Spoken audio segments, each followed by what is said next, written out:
The Rashtriya Swayam Sevak Sangh RSS organized the National Resurgence Summit at the Cantonment Playground Gorkha Pathashala Higher Secondary School, Garikhana on Sunday. More than 200 selected volunteers participated in the program.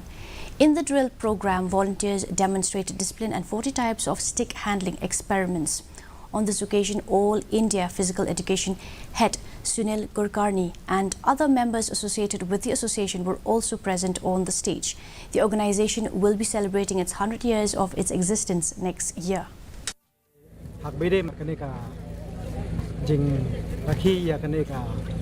Program dekathong kabayu hit kadai na kajingdap shispas nem jong kasengar ses house nem arpo san te nakatakadaw nadu mentak kasnem hi nilai persang ban rakhi keleng berway ke India ban keleng berway ke partai hi ya kadai kajingdap shispas nem jong kasengar ses arpo san